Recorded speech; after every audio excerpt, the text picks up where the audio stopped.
국민 여러분 그동안 오래 참으셨습니다. 군 내부에서 역대급 증언들이 터져 나오면서 이제 윤석열뿐만이 아니라 국힘까지 한 번에 끝나게 생겼습니다. 윤석열이 거짓말로 사건을 덮고 넘어가고 부하들에게 죄다 뒤집어 씌우려고 했다는 게 명백하게 떠오르기 시작했습니다. 증인들의 용기 있는 고백을 두고 여당이라는 국힘은 민주당이 회유해서 그런 것이라고 어이없는 거짓 선동을 했었는데요. 오히려 국회 내란특위에서 정작 국민의힘이 증인들에게 직접 압박을 가했다는 충격 발언이 터졌습니다. 윤석열과 국민의힘, 이래도 내란이 아니라고 발뺌할 겁니까? 이제 이들에게 남은 건 전부 인정하고 국민들 앞에 처벌받는 것뿐입니다. 영상 시청 전 구독과 좋아요 정중히 부탁드립니다. 윤 대통령 주장과 반대되는 정황들은 검찰이 확보한 현장 지휘관들의 통화 녹취에도 남아 있습니다. 국회로 출동한 1공수 여단의 현장 지휘관 이상현 여단장은 대통령이 문을 부숴서라도 끄집어내오라고 한다고 말하기도 했습니다. 이 여단장은 JTBC와의 인터뷰에서 국회 안에 있는 인원을 밖으로 내보내라는 지시를 받았다며 인원이란 표현을 썼습니다. 곽종근 전 특수전사령관은 윤석열 대통령으로부터 인원을 끌어내란 지시를 받았고 국회의원이라 이해했다고 말하고 있습니다. 곽 전 사령관의 말은 검찰에서도 국회에서도 탄핵 심판에서도 시간에 상관없이 일관됩니다. 피청구인 윤석열 대통령께서 그 당시에 증인한테 데리고 나오라고 지시한 대상이 국회의사당 안에 있는 국회의원들 맞죠? 정확히 맞습니다. 곽 전 사령관의 휘하에 있는 주요 지휘관도 검찰에서 같은 진술을 합니다. 검찰은 이상현 1공수 여단장이 계엄이 일어난 그 밤 지난해 12월 4일 새벽 1시경 현장에 있는 다른 지휘관과 통화한 녹취록을 확보했습니다. 윤 대통령이 곽 전 사령관에게 전화를 걸고 약 30분 후에 이 여단장이 대통령님이 문 부숴서라도 끄집어내오래라고 한 겁니다. 이 여단장은 곽 전 사령관으로부터 본관으로 들어가서 의원들을 끄집어내라, 문짝을 부숴서라도 다 끄집어내라는 지시를 들었다고 검찰에 상세히 진술했습니다. 이 여단장은 12.3 내란 사흘 뒤 JTBC와 인터뷰에서도 같은 취지의 말을 합니다. 국회의 안에 있는 인원을 밖으로 이렇게 내보내라, 그런 임무였습니다. 곽 전 사령관이 출석한 지난 6일 탄핵 심판과 시간 격차가 2달 정도 있음에도 인원이라는 표현까지 발언에 일치하는 부분이 많은 겁니다.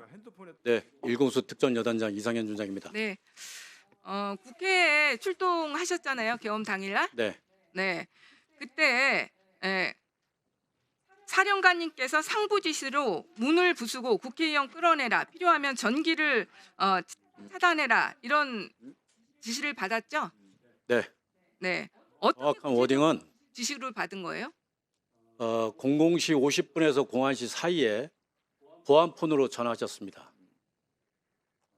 화상회의를 했는데 대통령님께서 문을 부셔서라도 국회의원을 끄집어내라고 말씀하셨어.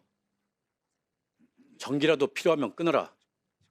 이렇게 말씀하셨습니다. 지시를 받았습니다. 그러니까 각종구 사관은 명확하게 대통령이 국회 문을 부수고 국회의원을 끌어내라, 그리고 필요하면 전기를 차단해라도 이런 지시를 했기 때문에 또 그 지시를 이상현 단장에게 전달을 한 거죠?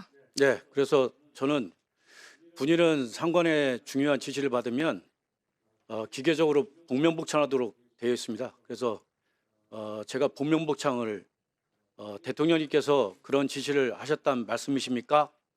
하고 복명복창을 했는데 응 하고 약간 뭐 이렇게 주저하시는 목소리를 하면서 전화 끊으셨습니다. 네, 그러니까는 지금 이상현 단장님께서 대통령께서 그런 지시를 하셨습니까? 이런 말까지 했다는 거죠. 그러니까 명확하게 대통령의 지시라는 게 모든 부대원들에게 전파가 됐겠네요.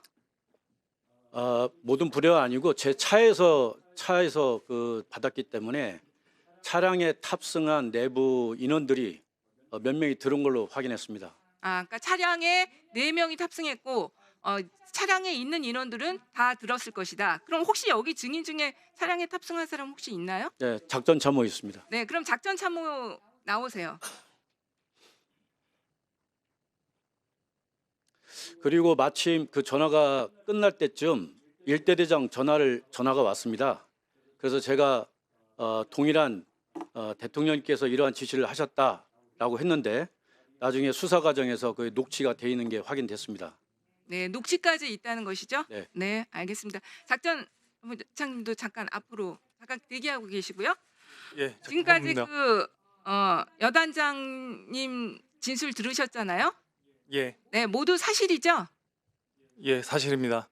네, 그때 차량에 같이 있었고 각종군 사령관이 대통령의 지시로 문을 부수고 국회의원 끌어내라는 지시를 하니까 이상현 단장이 대통령이 그런 지시를 한 게 맞냐 이렇게 얘기를 했고 그 차 안에 있던 사람들은 모두 그것을 들었다.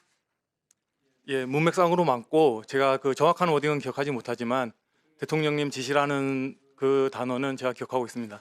그러니까 일선 부대원들한테 대통령의 지시라는 것은 너무나 큰 지시이기 때문에 이것은 헷갈릴 수가 없는 거죠. 이 군생활 동안에 대통령의 지시라는 건 처음 들은 거 아니에요? 예, 임팩트가 있기 때문에 기억하고 있습니다. 네, 추가로 더 기억나는 사실은 없습니까? 예, 추가로 드릴 말씀 없습니다. 네, 되셨고요. 잠깐 이상현 단장님 다시 나와주세요. 그 이후에 제가 한 조치를 말씀드리겠습니다. 네. 일대장한테 전화는 이게 대통령 지시사항이라고 전달했는데 다소 당혹스러웠습니다. 왜냐하면 저희는 707과 틀리게 야시경이 없었고 일부 인원들만 뭐 휴대낭에 가져온 인원도 있지만 대부분은 야시 장비가 없었습니다. 당혹스러웠다가 갑자기 이게 정치적 문제일 수 있겠다 이 생각이 들어서 부대원들을 건물 밖으로 나오라고 통제를 했습니다.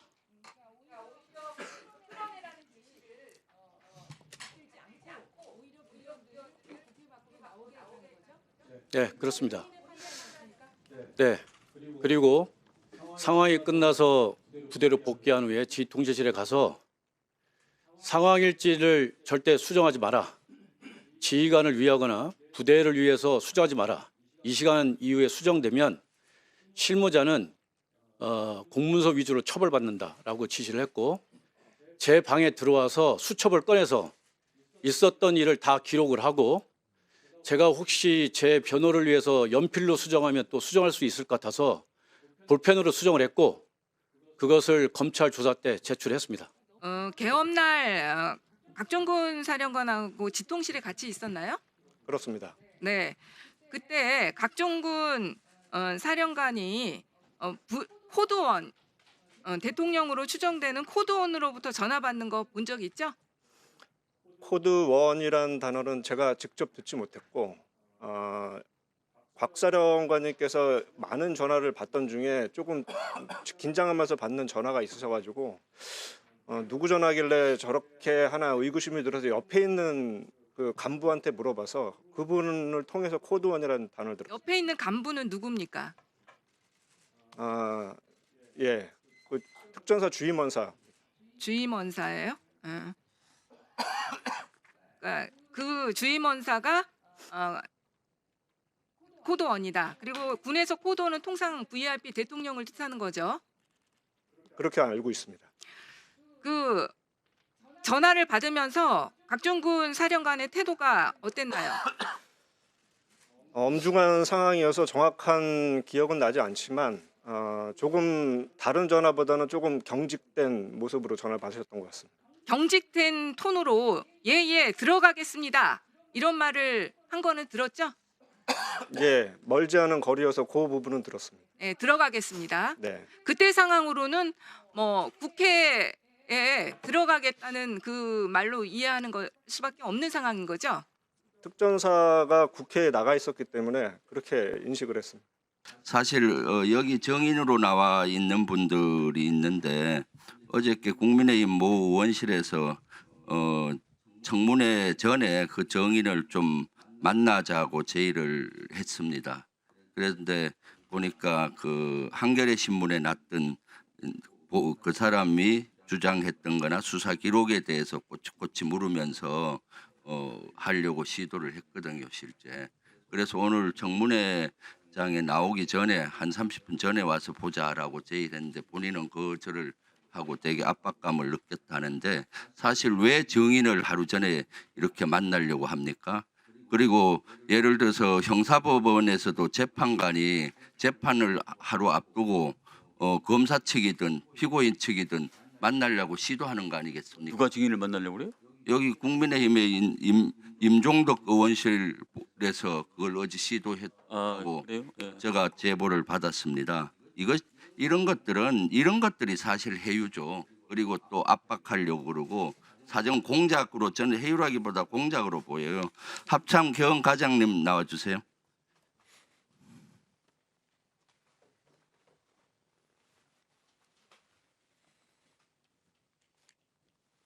네, 합참 전 겸과장입니다. 네. 어저께 이러한 것들 연락을 받으셨죠? 방금 말씀하신 거 맞나요? 네네. 네, 연락 받았습니다. 그래서 어떻게 답변했습니까? 일단 그렇게 하는 건 할 수 없고 정상적 절차대로 그렇게 하기를 원한다고 했고 30분 전에 와서 미리 보자고 했는데 오늘 30분 전에 미리 오지 않았습니다. 네. 그리고 합참에서 본인이 여기 한겨레 신문에 났던 내용에 대해서 그러니까 꼬치꼬치 묻고 그랬죠. 네, 법적 근거가 뭔지 자기 주장을 하면서요. 그래서 합참 개헌과장님은 되게 압박감을 느꼈다라고 그 제보자는 말씀하시던데 압박감 느꼈습니다. 그렇죠. 해유나 공작처럼 느껴지지 않았습니까? 압박감 느끼고. 일단은 뭐 그거보다는 압박감을 느낄 건 사실입니다. 네. 그래서 이런 것들이야말로 해서는 안 되는 일인데 이것은 그 위원장님께서 이따가 경고를 한번 주시고요. 김병주 의원이 조금 전에 제가 마치 계엄과장에게 회유를 하려고 한 것처럼 호소를 하고 있습니다. 적반하장도 유분수입니다. 곽종근 특전사령관을 직접 찾아가서 유튜브를 찍으면서 회유했다는 의혹을 받고 있는 김병주 의원이 제가 계엄사령관을 회유했다고 이야기를 하면서 경고를 하라고 이야기를 하고 있어요. 요 사실을 제가 설명을 드리겠습니다. 이 상황과 관련돼서 우리 보좌진이 정상적인 절차에 의해서 대면 설명을 요구했습니다. 그리고 대면 설명 요구서가 국방부에 국방부를 통해서 전달됐고 그렇게 되자 본인이 먼저 전화를 해서 전화가 와서 언론에 대해 보도된 내용을 질문한 것이 전부입니다. 제가 한 것도 아니에요. 그런데 이걸 가지고 제가 계엄과장을 회유했다? 이게 말이 됩니까? 공식적인 사과를 요구합니다. 자, 잠깐 계세요. 야, 의원님, 지금 본인이 계엄과장이 나오셔가지고 압박성을 느꼈다 이렇게 이야기하고 있잖아요. 아니 누가 했던지 간에 일단 임종덕 의원 방이라고 얘기를 하잖아요.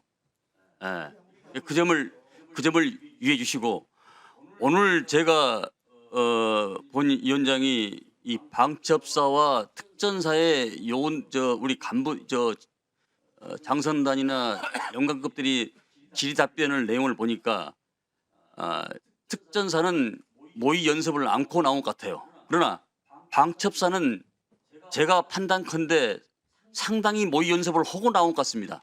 특히 의원 간의 질의응답이 이렇게 매끄러울 수가 없어요.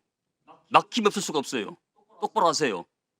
만약에 그런 것이 발각될 경우는 가차없이 조치를 취하겠습니다.